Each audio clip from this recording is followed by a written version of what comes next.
લાખોનો ગાંજો લઈ સુરત આવેલા ઓડિશાવાસી 2 આરોપીઓને ઝડપી પાડી સળિયા પાછળ ધકેલી દીધા હતા।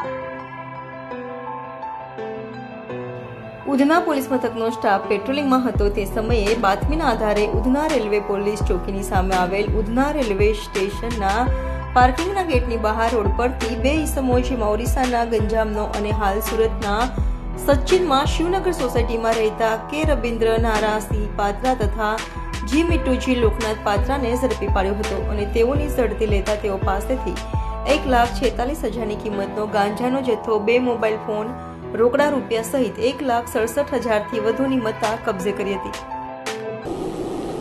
ગઈકાલે અમારા ઉધના પોલીસ સ્ટેશન વિસ્તારમાં એક જગ્યાએ ગાંજાનું હેરાફેરી થવાની છે એ પ્રકારની માહિતી ઉધના સર્વેલન્સ સ્ટાફના અરવિંદભાઈને મળી હતી, જે આધારે પોલીસે ત્યાં રેડ કરી અને તે જગ્યાએ તપાસ કરતા 2 વ્યક્તિઓ મળી આવ્યા હતા, જેની પાસેથી ગાંજો મળી આવ્યો હતો। આશરે 14 કિલો જેટલો ગાંજો છે, જેની કુલ કિંમત આશરે 1,45,000 રૂપિયા થાય છે।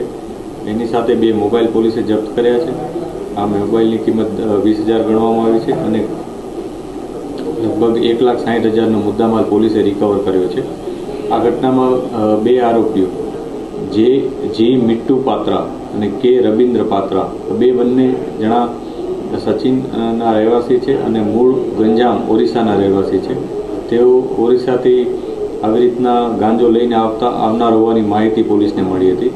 જે જગ્યા હતી એ ઉધના રેલવે સ્ટેશનનું જે પાર્કિંગ છે એની સામેનો જે જાહેર રોડ છે એ જગ્યાએ પોલીસને મળી આવેલ હતો, જે બાબતે પોલીસે ગુનો નોંધી અને આગળની કાર્યવાહી કરી છે। આ ઘટનામાં જે 2 વ્યક્તિઓ વોન્ટેડ છે, કે એકનું નામ કાલુ અને એક બાબુલા કરીને છે, એની તપાસ અત્યારે પોલીસ કરી રહેલ છે।